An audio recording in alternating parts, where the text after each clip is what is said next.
And now we have Magnemite. Fans of the original Indigo League anime will remember the episode Sparks Fly for Magnemite, in which Pikachu has a cold and is overcharged with electricity, which causes a Magnemite to become quite interested in it. The episode also sees a larger swarm of Magnemite help Ash and friends take on a swarm of Grimer. Longtime fans will also remember Magnemite as one of the first examples of the Steel type introduced in Generation 2, as it was a pure electric type in RBY then, alongside its evolution, became the first Pokemon to change typing in a new generation. Finally, the Magnemite transitions in Pikachu's Vacation are simply sublime. Today we're looking at how Magnemite performed in the competitive scene, and so we ask, how good was Magnemite actually?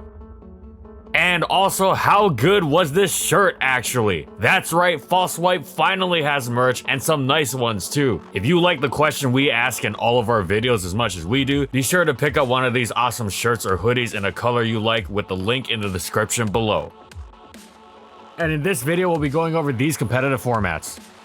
You wouldn't be wrong to expect exclusively Little Cup coverage for a first stage evolution with such low stats. But the lower tiers of early generations often featured these Pokemon, and Magnemite in GSC NU was a perfect example. It didn't just have a niche either, it was a genuinely great Pokemon that saw high amounts of usage and success. It was excellent because it was the only Pokemon boasting the many defensive benefits of Steel typing in NU, whilst also posing an immense offensive threat in return. Magnemite's Steel typing and dangerous retaliatory stab made it one of the tier's best checks to Xatu, which was the single best, most common Pokemon in the tier. This alone would have been an immensely valuable trait, but Magnemite was also a great answer to Wigglytuff and completely stifled Gloom without HP ground, which was a good many of them. However, Magnemite's most utilized talent was not just answering the scariest Pokemon in the tier, Xatu, but turning Xatu into an opportunity for offense to fire off its powerful thunders. Magnemite could spam the move with ease, since the tier was sorely lacking in consistent answers. The only viable ground types were Dugtrio, Graveler, and Pupitar. The former two were 2-hit KO'd by Magnemite's Hidden Power Ice, and Graveler was even slower than Magnemite to boot. Pupitar wasn't 2-hit KO'd by Hidden Power Ice and was faster, which made it the best true check to Magnemite in the entire tier. The problem was that Pupitar was generally not as good as Graveler, which meant it wasn't used very much. Beyond that, the most viable grass type was Gloom, which Magnemite was often used to counter. Plus, Gloom also took a hefty chunk from Hidden Power Ice and also had 8 Moonlight PP. Exeggutor was also decent, but it was by no means a Magnemite check, being both 2-hit KO'd by Hidden Power Ice and outsped. Plus, again, Magnemite was really more of a counter to it. Finally, the only other truly viable electric was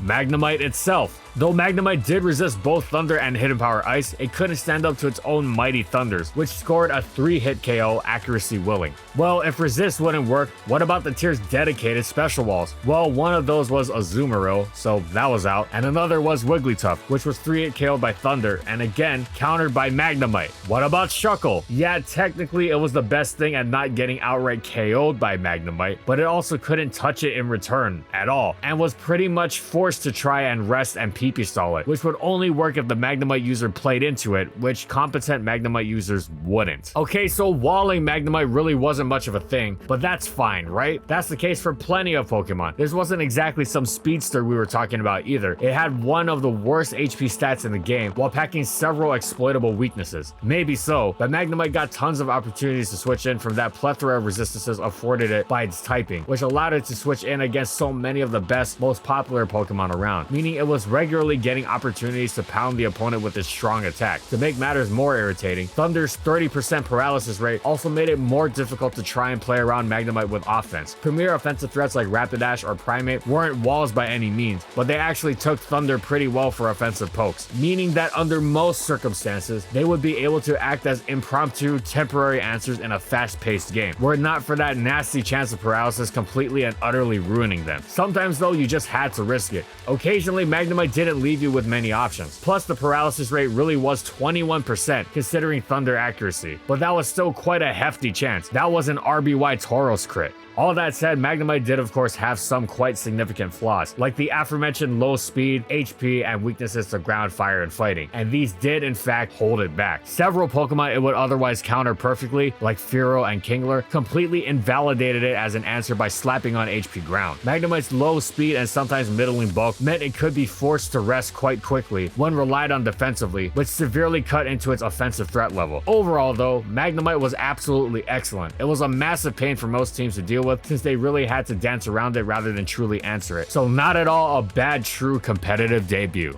Magnemite's stats were too low to find a niche in Generation 3 NU, so we're charging ahead to Generation 4, where Little Cup was first played competitively. Magnemite immediately established itself as one of the metagame's premier Pokemon, a dominant, consistently useful force regardless of which set it chose to run. It was inherently excellent thanks to its fierce offensive output in conjunction with incredible defensive typing and, on the Scarf set, a deceptively great speed stat. We'll start with the offensive output. Magnemite's high special attack in conjunction with the eternally useful stab Thunderbolt in conjunction with a coverage hidden power of choice, and then a bevy of options from which to choose, such as Explosion, Secondary Stab and Flash Cannon, or utility moves like Substitute or Magnerize, meant that it could threaten just about anything it wanted to. Gen 4 Little Cup is the fastest metagame of all time, and as such, Magnemite's resists were huge in avoiding the nigh automatic KOs that were otherwise difficult to prevent from being dished out. It wasn't that it was a counter to monstrously powerful Pokemon, as much as it was able to use its rare Steel typing to pivot into these moves like little else could, before drawing another attack for a different teammate to switch into safely. Well, if it wasn't running Scarf, because it'd probably be slower than the attacker. If it was running Scarf, it could chase the aggressor out beautifully.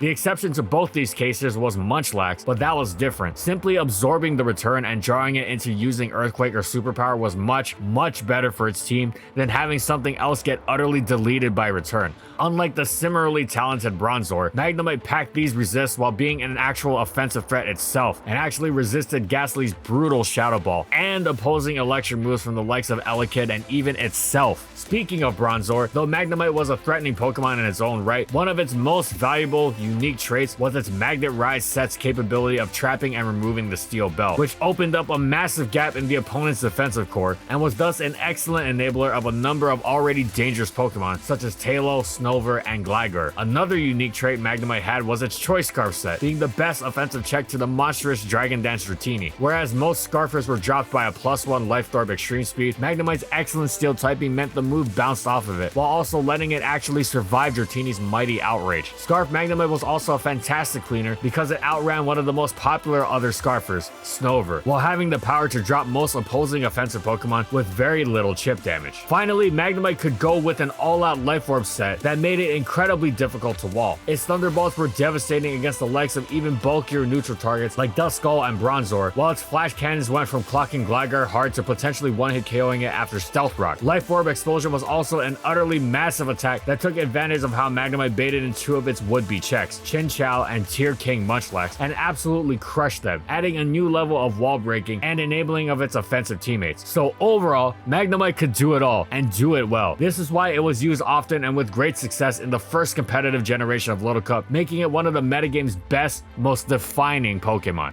In the ground-laden metagame of much of Generation 5 Little Cup, Magnemite wasn't quite the Pokemon it had been before. With Sand Rush dominant, teams were littered with multiple ground types. Everything becoming bulkier through the addition of Eviolite made this even tougher to reconcile. In Generation 4, Magnemite would simply threaten such grounds on the Switch with its powerful Flash Cannon, and now it wouldn't dent them too hard. This ground infestation was especially tragic since Magnemite had been gifted the amazing Volt Switch, a move it pretty much never get to use since it effectively guaranteed a free switch for ground. The Explosion nerf was the final nail in the coffin. Yes, Magnemite certainly had it rough, but fear not, for it wasn't unviable. It did retain an important niche, as a new Pokemon called Ferroseed was hanging around, messing everyone's day up, and Magnemite delighted in utilizing its Magnapole to ensure its removal. This made it an excellent piece of support for the plethora of Pokemon otherwise stifled by Ferroseed's presence, like Staryu. It was identical to the Magnezone vs Ferrothorn dynamic from OU. At the peak of Murkrow's dominance, some players attempted to use Magnemite as a Murkrow answer. After all, it packed both great defense and a quadruple resistance to the tear-crushing Brave Bird. It was one of the few Pokemon able to withstand Subroost Crow, which used dual stabs to attack. Magnemite definitely wasn't a bad check given how sparse options for dealing with Crow were, but it was far from solid either, since many Crow variants could destroy it with ease, the most prominent example being Life Orb Heat Wave just dropping it. Murkrow eventually being banned was in large part due to things like this. It had so few checks, and even those checks had a bad habit of being heavily circumstantial. Eventually, Sandrush was banned from the tier, and Magnemite picked up in viability of its own merit beyond just steel trapping, more reminiscent of its role in the previous generation. It exclusively stuck with Choice Scarf, which made it highly effective against offensive teams, while retaining the always valuable ability to remove Ferroseed. Of course, it still had flaws. Chinchou was as irritating a Volt Switch blocker as any ground type, for example, but these flaws were more manageable, much more forgivable than that of allowing the most dangerous broken threats in the tier in for absolutely free. Magnemite had been irritated by Chinchou in the previous generation too. It didn't make it less of a good Pokemon. In fact, Chinchou so completely countering Magnemite made it such an obvious switch that reading it and pulling off a double switch for advantageous positioning became almost as easy and automatic as clicking Volt Switch itself. It really turned a major flaw into an advantage. So overall, Magnemite certainly had a decline in Generation 5, but it was still a significant part of the Little Cup metagame. Magnemite buzzed back with a vengeance in Generation 6, and with quite some variety to it at that. Magnapole was no longer its automatic go-to ability. It was Sturdy now, as Berry Juice had been unbanned, and the Sturdy Juice combination, beyond just sounding like a type of extreme bodybuilding steroid, was incredible for its longevity, which in turn was incredible for its ability to dish out its offense, which was rejuvenated in its threat level as a result of Magnemite's Stab Flash Cannon hitting the new Fairy type super effectively. This played into Magnemite's defensive responsibilities too. It was tasked with keeping the irritating Spritzee and Cottony in check. It didn't just check Fairy types either. The most important Pokemon Magnemite held in check was Fletchling. You might be wondering, how often did Magnemite actually make use of Sturdy if it was consistently taking little chip damage from these Pokemon, as well as Stealth Rock? The answer to that lay in Endure. It would allow it to take any hit, activate Berry Juice, and get back to full, ready to take another hit but to retaliate while doing so this time. This was particularly enormous in letting Magnemite play around its biggest nemesis, Diglett. That matchup also showed the importance of hazards in Little Cup in navigating the already perilous minefield of the off-game changing trapping wars. The Dig versus Mag dynamic was much different if Diglett's own Focus Sash was active, and or Magnemite had to endure first before activating Sturdy, and so on. Also, there were prediction wars involved. Diglett could predict the obvious Endure against a less than full health Mag and use Substitute, which would be ruinous, but trying to predict that was also immensely risky. This matchup was best avoided if possible for the Magnemite user, or at least planned out with extreme forethought. But since Berry Juice activated at half HP or less, did Magnemite ever have to be careful to not use it up prematurely? Nope, that's what its Recycle move was for. It did have to be careful to not get its Berry Juice knocked off though. It would prevent Recycle from working. Magnemite didn't just run Sturdy Juice though. Its Choice Scarf set was a solid anti-offense Pokemon once again, but it often ran another non-Magnapole ability in Analytic, which effectively gave its attacks a free Life Orb boost on turns the opponent switch. This was especially nice for when it would slam Chinchou or ground types on the switch with Hidden Power Grass. Of course, Magnemite could and often did use its Magnapole capability. Trapping Ferroseed was still kind of a big deal, and with Eviolite, defense investment, and Hidden Power fighting, Magnemite could also be used to forcibly remove this massively threatening Pawniard. This was massively helpful to facilitate a dangerous teammate with Shell Smash Shelter. So all in all, the 6th generation breathed a new variety and life into Magnemite, and it returned to its initial Little Cup status as that of a premier definitive piece of the metagame. In Generation 7, Choice Scarf Magnapole was Magnemite's initial go-to set, running Hidden Power Fire to remove Ferroseed. Ferroseed would survive the hit and knock off Magnemite's Scarf, but that was a worthwhile trade, since removing Ferroseed was integral to success. A common core to compensate for this was pairing Scarf Magnemite with Scarf Snivy. If you were going to run a Scarfer that was so consistently going to lose its Scarf, you basically don't have a Scarfer, so you may as well add a so-called real Scarfer. Plus, even in matches where Magnemite didn't lose its Scarf, Little Cup was such a fast-paced tier that having 2 Scarfers would be a massive advantage over an opposing offensive team. The synergy between them was particularly excellent because Scarf Snivy was one of the best beneficiaries of a removed Ferroseed. No longer would the spiky Durian stand in the way with its pesky quadruple resistance to the Leaf Storm Snivy wanted to spam. Magnemite support was crucial to help Snivy clean up late game, as well as enabling other massive threats like Staryu, Hidden Power Fireless Abra, and Shell Smash Sweepers. Eventually, players began shifting towards Electrium Z Magnemite, which added Pawniard to the list of Pokemon it could trap. Knockoff didn't have maximum power because of the Z Crystal, which was huge, and Sucker Punch's base power had been nerfed by 10 PP in Generation 7, which helped as well. Knockoff still hit quite hard though, so Magnemite preferred to switch in on Iron Head or Stealth Rock. Anyway, the Z Crystal did more than just weaken Knockoff. By powering Thunderbolt up into Gigavolt Havoc, Magnemite had a move that one-hit KO'd Pawniard without giving up on Hidden Power Fire for Ferrothorn. Gigavolt Havoc was immensely powerful in general too. It meant Magnemite could threaten enormous damage even in matchups where it couldn't get a trap off. What about the Sturdy Juice Classic from Gen 6? Was that ever used? Well, it wasn't bad, but it was far less used than the trapping variant. Before Sticky Web was banned, Wed's teams used Sturdy Juice Thunderwave Magnemite as a last-ditch method to deal with their worst nightmare, Snivy. Magnemite was also a useful attacker on such teams, preying on slowed opponents with its powerful attacks and helping to compensate for the weaknesses, such as flying types in addition to the aforementioned Snivy. Outside of Sticky Web teams though, it was mostly used for the surprise factor, taking advantage of opponents expected to be choice locked or expecting to grab a KO only for Sturdy to activate. However, this was unreliable because of the insane prominence of Stealth Rock and Knockoff, as well as the set's increased vulnerability to Diglett, without the Magnapult set's upside of its own trapping. Without the likes of Fletchling around, Magnemite's pure defensive utility wasn't as needed, and thus Sturdy Juice wasn't as common, especially as the player base grew tired of having to walk on eggshells to avoid the ever-present Knockoff, and having to make do or die endure predictions to make the most of it, since Sturdy was so often not active. Basically, Magnapult Magnemite was so good and so reliable and so downright essential to the functioning of several other great Pokemon that there was often very little reason not to use it. As such, nearly all Magnemite used in serious tournament play, and there were quite a lot of them, were Magnapult. So all in all, Magnemite was once again a consistently excellent defining Little Cup Pokemon.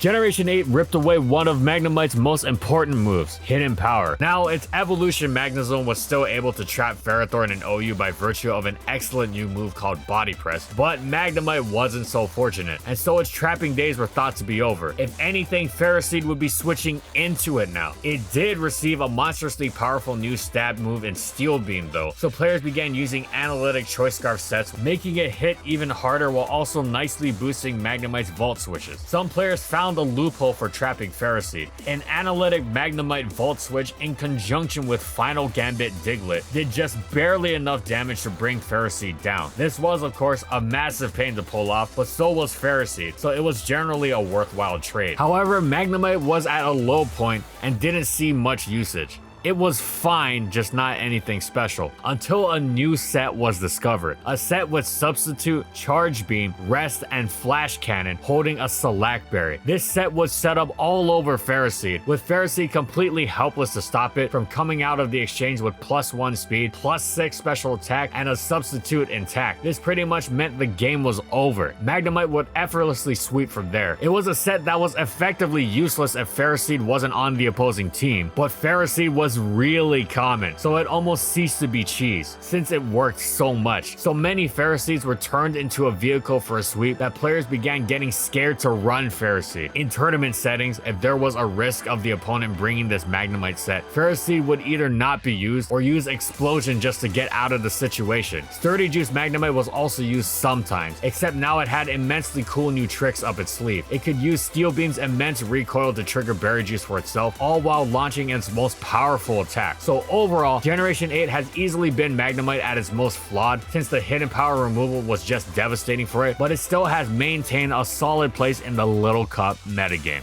And that's it. So how good was Magnemite actually? Well, before we get into Little Cup, we once again must mention its excellent Generation 2 NU, where it was a premier Pokemon on both offense and defense. Once Little Cup rolled around in Generation 4 though, Magnemite established itself as one of the best Pokemon around and continued to be a defining facet of the tier over the course of the next several generations. It is one of the very few Pokemon to be viable in all 5 generations of competitive Little Cup, and as such is one of the tier's most recognizable faces. So all in all, Magnemite has had quite the competitive career and is sure to continue its prowess into Generation 9. Thanks for watching, everyone, and as always, if you like our videos and you want to see more, be sure to subscribe to False Swipe Gaming for more weekly Pokemon content. And in the comments, I want to know, what do you think about competitive Magnemite? Whatever it is, let me know in the comments. Also, thank you so much to our patrons for continued support of our videos, and thank you to everyone else watching as well.